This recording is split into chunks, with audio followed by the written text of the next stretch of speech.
Hi Life, another video, another share guys, another POV. So ngayon guys, magbibigay tayo ng point of view tungkol kay Fiang. No? Anong pet peeve? Pet peeve mo si Fiang. Yung ugali ni Fiang sa loob ng bahay ni Kuya. Anyways, ako lang ba ang minsan or kadalasan talaga yung daw siya bumitaw ng mga salita is, kung tawagin ng iba dyan is kanal humor, pero ako hindi ko naintindihan. Para sa akin nakaka-insulto, nakakainis eh.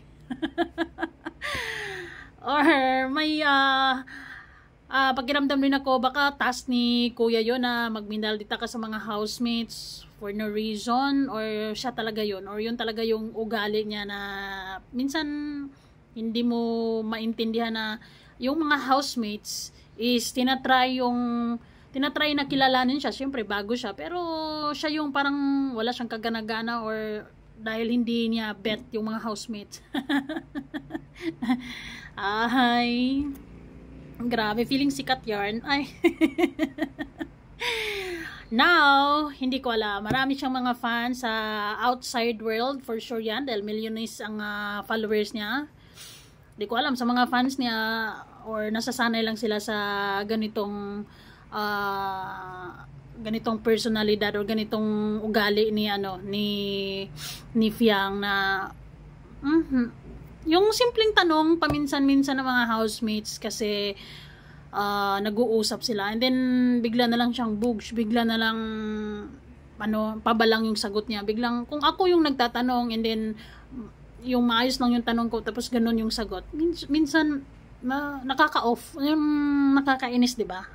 Eh di ko alam, baka iba-iba lang tayo ng kinalakihan. Siguro sa lugar nila pwedeng ganun, and then sa lugar ko hindi lang ako nasanay ng ganun.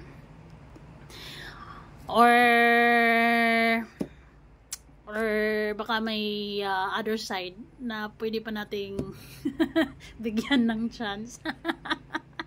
Ay hindi, basta hindi ko bet si Fiang ngayon kasi andun yung patas-taas ng kilay niya. Ano ba? Ano bang ang dami namang maganda sa loob ng bahay ni Kuya, di ba? Lahat naman sila, yung mga babae natin dyan, actually yung mga kalalakihan din, mga pugi guys, and then yung ibang mga babae din may laban din naman, di ba? Hindi lang naman siya yung maganda.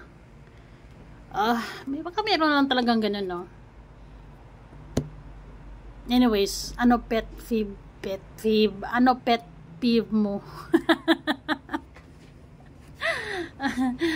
Pet peeve ko yung kanal humor ni ni Fiang. Siguro yung ibang mga fans sinatawag nila na kanal humor yun. Kumbaga iisipin na lang nila ay nagbibiro yan, biro kasi niya yun to save or ano ba. But anyways,